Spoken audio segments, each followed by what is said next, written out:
আজি আপোনালোকক এটা তিতা সত্য কম দেই।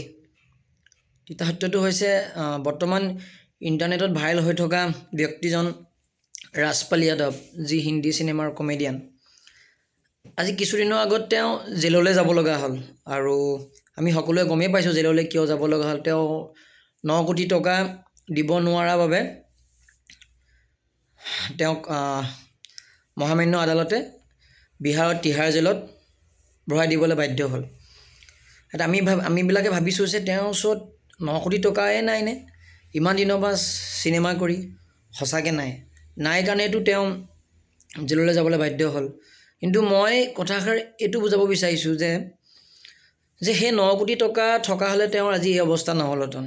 নতুবা তেওঁৰ কোনোবা এজন ভাল বন্ধু থকা হ'লে সেই সময়ত তেওঁক অকস্মাতে সেই 9 কোটি টকা দি মেলি সহায় কৰি জেললৈ যাবলগীয়া নকৰিলেহেঁতেন।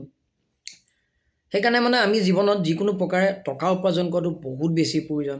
আজি যদি তেওঁৰ ওচৰত টকা থকা হ'লে তেওঁৰ জীৱনত এই বেয়া দিনটো কেতিয়াও নাহে। আৰু টকা নহ'লে জীয়াই থকা দিনত বহুত বেছি অসুবিধা। মই নিজে পাৰ্চনেলি ৰিয়েলাইজ কৰোঁ যে টকা নহ'লে কিমান বেছি অসুবিধা কিছু ক্ষেত্ৰত। সেইকাৰণে আমিবিলাকে কোনে কি ভাবিব এইবিলাক কথা নাভাবি নিজে নিজৰ কাম কৰি যাব লাগে।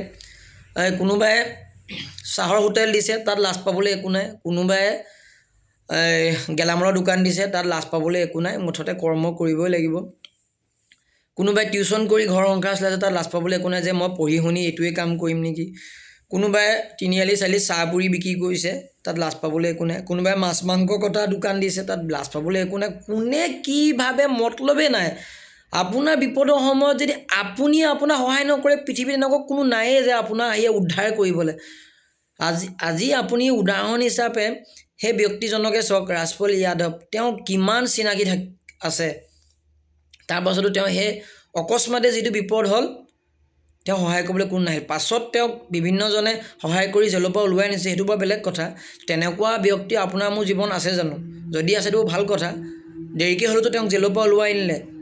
সেইকাৰণে আমি আনে কি ভাবিব, সমাজে কি ভাবিব, এইবিলাক কথা নাভাবি নিজে নিজৰ উপাৰ্জন কৰিব লাগে। ভৱিষ্যতৰ কাৰণে পুঁজি নিজৰ কাৰণে নিজে সাঁচিব লাগিব। কাৰণ কাইলৈ আপুনি মই বিপদত পৰিলে আমাক কোনোৱে সহায় কৰিব নোৱাৰে। সেইকাৰণে নিজে নিজক সহায় কৰিব লাগিব, টকা উপাৰ্জন কৰিব লাগিব। ভৱিষ্যতৰ কাৰণে বিভিন্ন ধৰণে আপুনি মই টকা সাঁচি ৰাখিব লাগিব। আজি আপোনাৰ ঘৰত মা পাপা বিপদ হওকচোন, আপুনি বিচাৰকচোন আপোনাৰ চিনাকি বা আপোনাৰ পৰিয়ালৰ মানুহক টকা 50,000 দেচোন, মা পাপাৰ হস্পিটেলত এডমিট হৈছে। বিভিন্নজনে বাহানা মাৰিব। মোকে যদি অকস্মাতে কোনোবাই বিচাৰি দেচোন বোলে মোৰ ঘৰত এনেকুৱা বিপদ হৈছে, মই হ'লেও অসুবিধা পাম। কাৰণ আমি কোনো কাৰোবাক হেল্প কৰিবৰ কাৰণে পকেটত ধন লৈ ঘূৰি নফুৰোঁ। কথাষাৰ এইটোৱে বুজাব বিচাৰিছোঁ যে সমাজে কি ভাবিব, ওচৰ চুবুৰীয়াই কি ভাবিব, বেলেগে কি ভাবিব ভাবি মেলি মাথা নষ্ট নকৰি সেইকাৰণে নিজেই নিজৰ কাৰণে কষ্ট কৰিব লাগিব আৰু টকা উপাৰ্জন কৰিব লাগিব, যাতে ৰাজপাল যাদৱৰ নিচিনা বিপদ আহিলে যাতে আপোনাৰ মোৰ তেনে এটা সময় নাহক যে আমিও জেলত যাবলগীয়া হওক, যে আমিও যাতে মূৰটো ৱালত মাৰি দিলেও যাতে বিপদত পৰি মূৰটো ৱালত মাৰি দিলেও যাতে আমি যাতে মূৰটো ফালিবলগীয়া নহয়। কথা হ'ল সেইটোৱে। কথাষাৰ বহুত বেছি গুৰুত্বপূৰ্ণ। মই বহুত দিনৰ পৰাই কথাষাৰ ভাবি আছিলোঁ যে বনাবলগীয়া আছে ইয়াৰ ওপৰত এটা ভিডিঅ'। আমি নিজে নিজৰ সহায় নকৰিলে আমাক কোনো সহায় কৰিব নোৱাৰে। সেইকাৰণে মনৰ ভাৱটো আপোনালোকৰ লগত শ্বেয়াৰ কৰিলোঁ। কেনেকুৱা পালে আপোনালোকে ইয়াৰ মাজেদি মোক জনাব। আৰু কথাখিনি যথেষ্ট গুৰুত্বপূৰ্ণ। সকলোৱে চিন্তা কৰিব। ইয়াত কোনো পুৰুষ বা মহিলা বুলি কথা নাই। ইয়াত সকলোৱে সকলোৰে কাৰণে চিন্তা কৰিব লাগিব, ভৱিষ্যতৰ কাৰণে চিন্তা কৰিব লাগিব। কাৰণ বিপদত কোনো নাহে।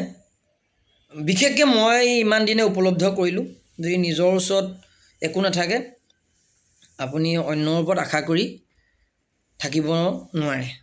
ধন্যবাদ।